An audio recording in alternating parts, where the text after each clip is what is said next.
Assalamu alaikum. I am Dr. Ayesha. We have already covered the bony features of ulna in the previous lecture. Today we will be doing attachments and ossification of ulna. This is ulna. As you already know, it is the medial bone of the forearm. As it is a long bone, it must have an upper end, a shaft and a lower end. Before going into deep discussion about the attachments and ossification of ulna, you need to know the side of the bone.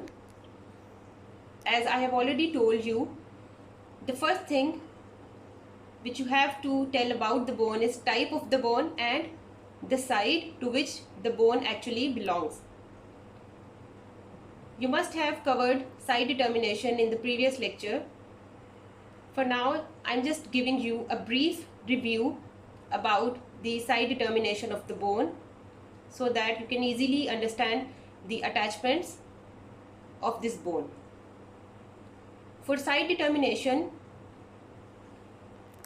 you already know this end which bears the olecranon process and the coronoid process. It forms the upper end of the bone, whereas this rounded end which has a projection which is termed as styloid process, it forms the lower end of the bone. So you have to keep this bone like this. This end bearing olecranon process and coronoid process should be kept upwards or proximally. You cannot hold the bone like this. This is the anatomical position, correct anatomical position of the bone. The second point is this trochlear notch should always lie on the anterior side. This should face anteriorly. You cannot keep the bone like this, as this is the posterior side of the olecranon process. You have to keep the bone like this. The third point is this notch which you can see here. This is the radial notch of the ulna which has to articulate with the head of radius to form superior radioulnar joint like this. As you know, radius is the lateral bone of the forearm, so we have to keep this radial notch on the lateral side so that it can articulate with the head of the radius. So this radial notch should always be on the lateral side. In addition to that, the sharpest border, which is also known as the interosseous border, always lie on the lateral side. If I place the bone on my right hand like this, you can see the trochlear notch is facing anteriorly. This radial notch lies on the lateral side which has to articulate with the lateral bone of the forearm, which is radius. At this styloid process, it lies posteromedially. What if I hold the bone on my left hand like this? The trochlear notch is facing anteriorly, but as you can see, this radial notch, in this way, it lies on the medial side. It cannot articulate with the radius in this case, as we already know radius is the lateral bone which lies on this side. So we have to keep this radial notch always on the lateral side. So in this way, we came to know this is ulna of the right side, as radial notch in this case lies on the lateral side and it articulates with the radius like this. Now coming to the attachments of the ulna, we will first do the attachments of the upper end, then we'll do the attachments on the shaft of ulna, and in the last we'll do the attachments on the lower end. As you already know, upper end of ulna, it bears the following features. It has the following bony features. We'll do the attachments of ulna in the same sequence. It would be much easier for you to remember the attachments if you follow the same sequence. The first process of the upper end of ulna is the olecranon process. Then comes the coronoid process. Then we have radial and trochlear notch in the upper end of ulna, supinator crest, and the ulnar tuberosity. Starting with the olecranon process. On the olecranon process, we have insertion of the two muscles, which are triceps brachii and Anconeous muscle. Let's talk about the attachment of these muscles on the bone. As you know, this is the olecranon process. This is superior surface of olecranon process. This is anterior surface. This one is the posterior surface. This one. And the surface which lies on the side of radial notch and interosseous border is the lateral surface. This one. And the surface opposite to this is the medial surface. Talking about the superior surface of olecranon process, the smooth anterior part of olecranon process is covered by a bursa. It does not bear any muscle attachment. The smooth anterior part is covered by a bursa. On the rough posterior part of superior surface of olecranon process, we have insertion of the triceps brachii muscle over here. As you already know, the blue color indicates the insertion of the muscles and the red color indicate origin of the muscles. Now talking about the Anconeous muscle. Anconeous muscle is inserted into the upper 1/4 of the posterior surface and some part of the lateral surface of the olecranon process. This whole part is indicating the insertion of Anconeous muscle on the olecranon process. Then coming to the coronoid process, we have attachment of three muscles over the coronoid process, which are brachialis muscle, ulnar head of Flexor Digitorum superficialis, and ulnar head of Pronator Teres muscle. This is the coronoid process. This forward projection, as you already know, is the coronoid process. This is anterior surface of coronoid process. This is superior surface of coronoid process. This surface, which bears the radial notch, is the lateral surface, and this one is the medial surface of coronoid process. As you can see, the anterior surface of the coronoid process, including the ulnar tuberosity, bears insertion of the brachialis muscle over here. This is the insertion of brachialis muscle on the anterior surface of coronoid process, including the ulnar tuberosity.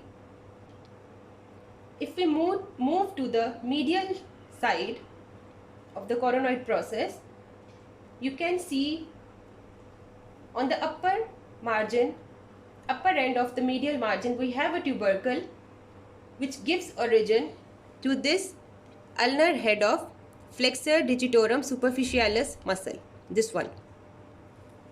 Just below this Flexor Digitorum superficialis, we have origin of ulnar head of Pronator Teres muscle along the medial margin of coronoid process.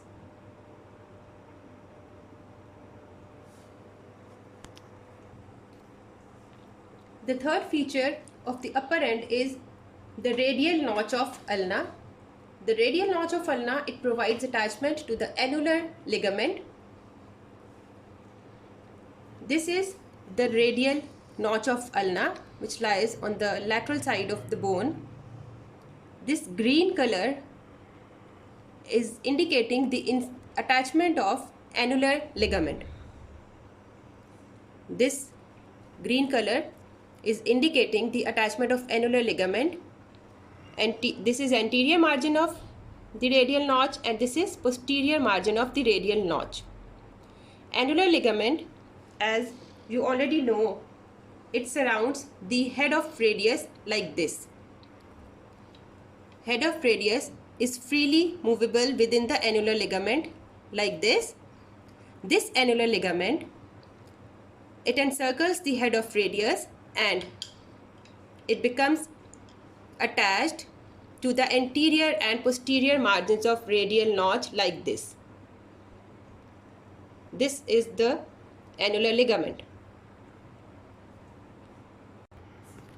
This is an image showing the attachment of annular ligament. This one is the annular ligament which surrounds the head of radius. As you can see, at this point, this annular ligament is attached to the anterior and posterior margin of the radial notch of ulna.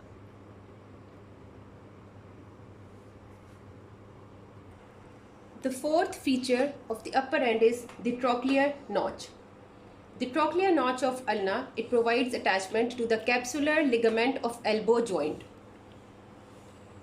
Here is the trochlear notch of ulna. As you can see, this black color along the margins of trochlear notch is indicating the attachment of capsular ligament of the elbow joint.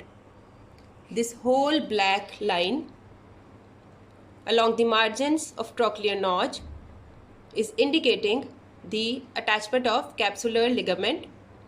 If you can appreciate, I haven't marked this black line over the radial notch because at this point you already know it is the articulation point of ulna with the radius.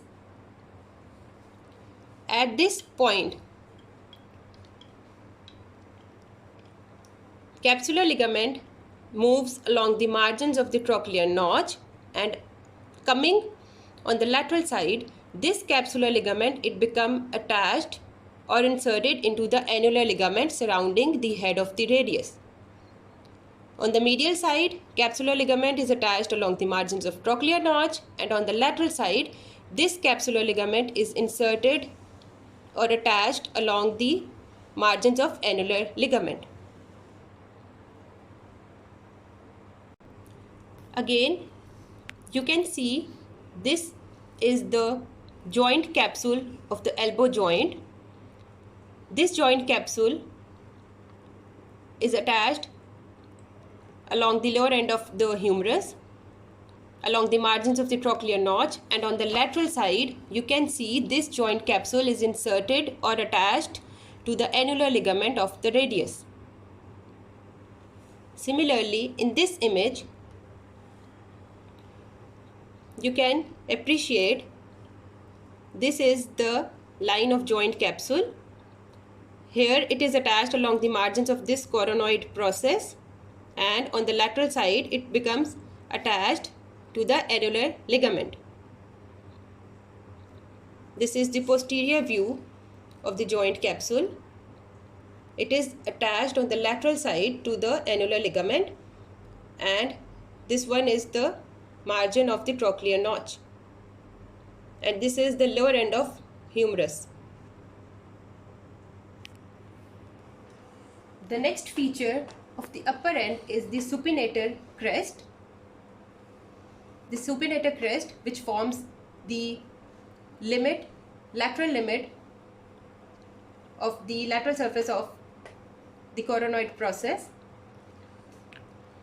Supinator crest, it gives origin to the supinator muscle. Here is the lateral surface of the coronoid process, which is limited behind by this supinator crest. This is the supinator crest. This crest, it gives origin to the supinator muscle, and the triangular area just in front of this supinator crest also gives origin to the supinator muscle.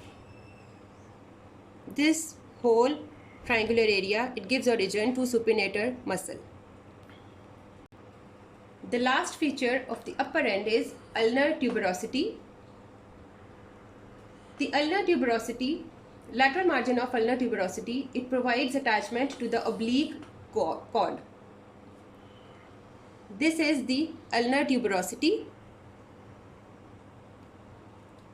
On the lateral margin of this ulnar tuberosity, there is attachment of the oblique cord, which extends from this lateral margin of ulnar tuberosity up to the medial side of radius, just below the radial tuberosity. This is the point of attachment of oblique cord, which extends from the lateral margin of ulnar tuberosity to the point just below the radial tuberosity.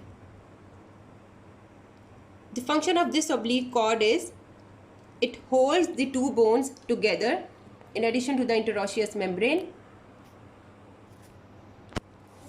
This is an image showing the attachment of oblique cord. This is the oblique cord, which extends from ulnar tuberosity up to the medial edge of radius just below the radial tuberosity. This one is oblique cord. That's all about the attachments of the upper end of ulna. Now move to the attachments of the shaft of ulna.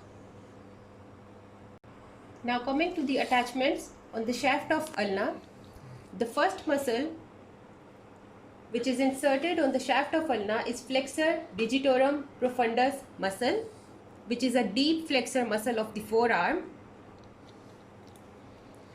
This is shaft of ulna. This sharpest interosseous border is the lateral border. This is the anterior border of ulna, and this one is the posterior border of ulna. The surface which lies between this lateral interosseous border and the anterior border is this anterior surface. The surface between the anterior and posterior border is the medial surface. And this surface which lies between the interosseous border and posterior border is the posterior surface. As you know, the shaft of ulna, it has three surfaces: posterior surface, anterior surface, and the medial surface. This large muscle which you can see here is the Flexor Digitorum Profundus muscle. This Flexor Digitorum Profundus muscle, it arises from the upper 3/4 of the anterior surface and the medial surface of the shaft of ulna. It has 3 points of origin. This Flexor Digitorum Profundus muscle has 3 points of origin. The first one being the upper 3/4 of anterior and medial surface of shaft. The second point is medial surface of the coronoid process and the medial surface of olecranon process. This one. And the third point of origin is the posterior border. This green color is indicating the attachment of an aponeurosis over the posterior border of ulna. This aponeurosis, it gives origin to the three muscles of forearm. The first one being the Flexor Digitorum Profundus muscle. The other two muscles which arises from this aponeurosis, which is attached to the posterior border of ulna, are the Flexor Carpi Ulnaris muscle, Extensor Carpi Ulnaris muscle. This aponeurosis gives origin to these three muscles of the forearm. The Flexor Carpi Ulnaris, in addition to this aponeurosis, it also arises from the medial surface of the olecranon process. This one. This small red line is indicating the origin of Flexor Carpi Ulnaris. Some part of this muscle is originated from this line, and the rest of the muscle, it gets its origin from this aponeurosis on the posterior border of ulna. Now coming to the Next muscle, which is Pronator Quadratus muscle. This Pronator Quadratus muscle, it arises from an oblique ridge which lies on the lower part of anterior surface of shaft of ulna. This oblique ridge, it gives origin to the Pronator Quadratus muscle.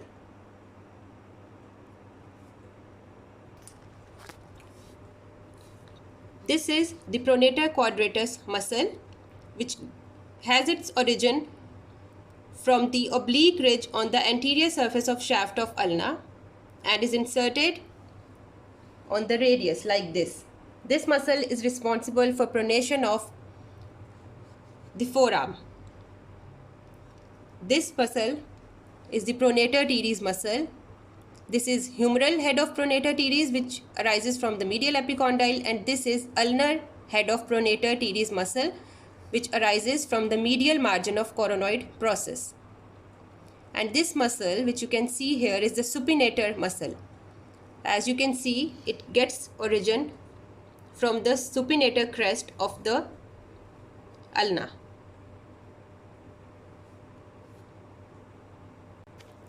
Then comes the three small muscles of the forearm, which are abductor pollicis longus, extensor pollicis longus, and extensor indicis.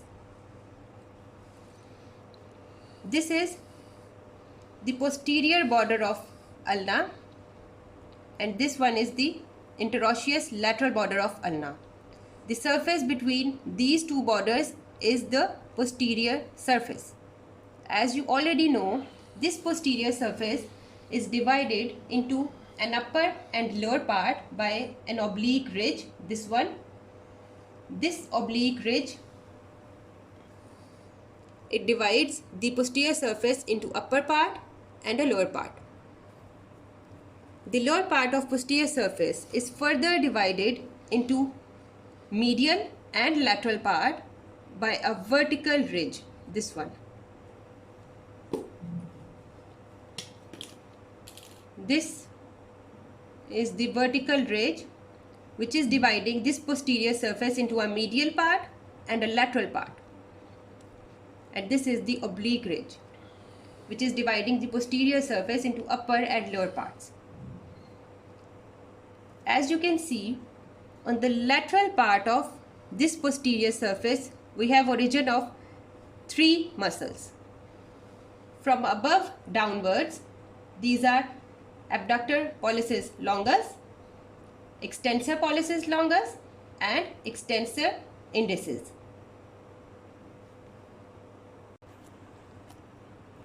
This is the posterior aspect of the ulna, or you can say the posterior aspect of the forearm. This is the posterior surface of ulna. You can appreciate here from the lateral part of the posterior surface, these three muscles, they have their origin from above downwards. We have the abductor pollicis longus, this one. Then comes the extensor pollicis longus, this one. These are the muscles of the thumb. The word pollicis stands for the thumb. The third one is the extensor indicis muscle, which is the muscle of the index finger, this one. The last attachment on the shaft of ulna is the interosseous membrane. The word interosseous, inter means between, osseous means bones. Interosseous means between the two bones. This is the interosseous or the lateral border of ulna. This black line is representing the interosseous border, which provides attachment to the interosseous membrane.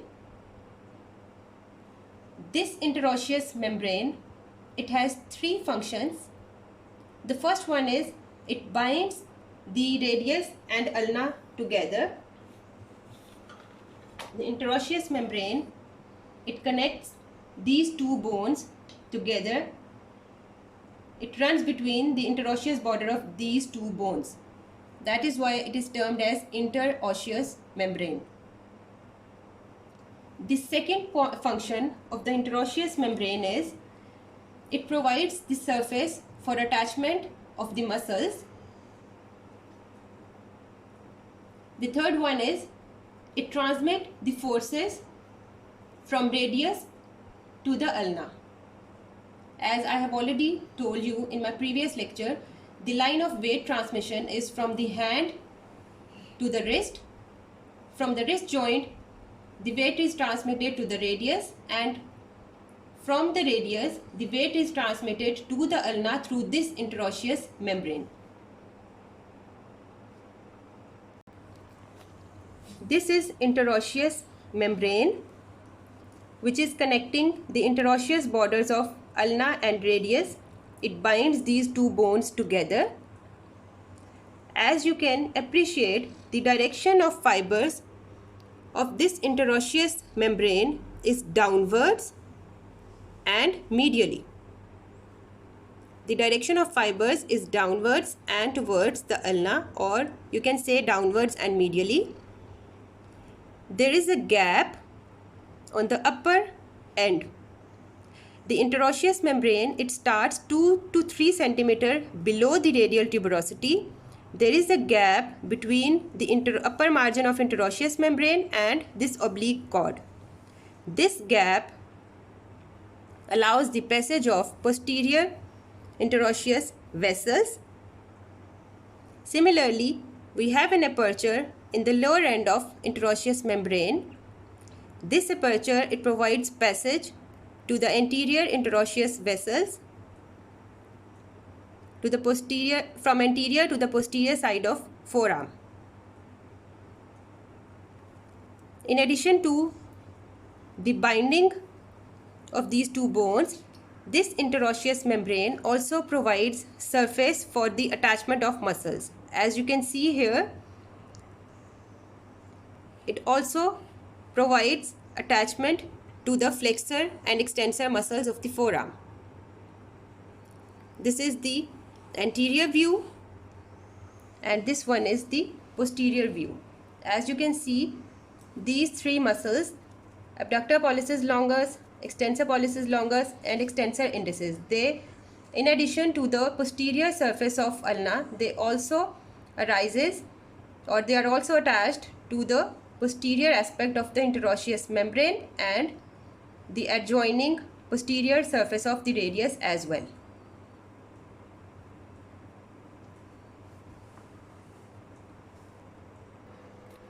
Now, talking about the attachments on the lower end of ulna, we have articular disc, ulnar collateral ligament of wrist joint and capsular ligament of wrist joint. This is the lower end of ulna. This is the styloid process. This is the rounded head of ulna. This black line is representing the attachment of the capsular ligament of the wrist joint. This whole black line, excluding the styloid process, is the capsular attachment of the wrist joint. In addition to that, this styloid process, it also provides attachment to the ulnar collateral ligament of the wrist joint. In addition to that, articular disc is attached by its apex to the area just lateral to this styloid process at this point.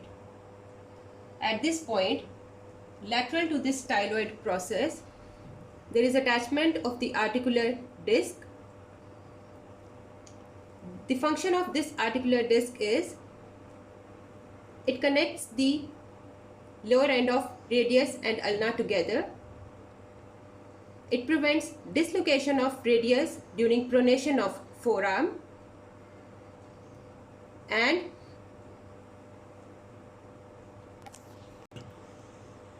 the last function of articular disc is it separates the inferior radio-ulnar joint from the wrist joint.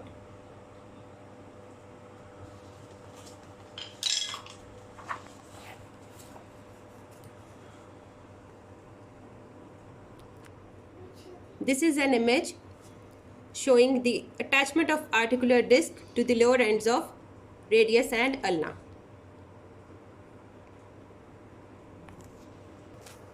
That's all about the attachments of the ulna. Now a quick review of these attachments. On the superior surface, on the rough posterior part of superior surface of olecranon, we have the insertion of triceps brachii muscle. On the posterior surface of the olecranon, we have the insertion of Anconeous muscle. On the anterior surface of the coronoid process, including the Ulnar Tuberosity, we have insertion of brachialis muscle. On the medial margin, upper end of medial margin has a tubercle which gives origin to the ulnar head of Flexor Digitorum superficialis, this one. Just below this, the medial margin gives origin to the ulnar head of Pronator Teres muscle, this one.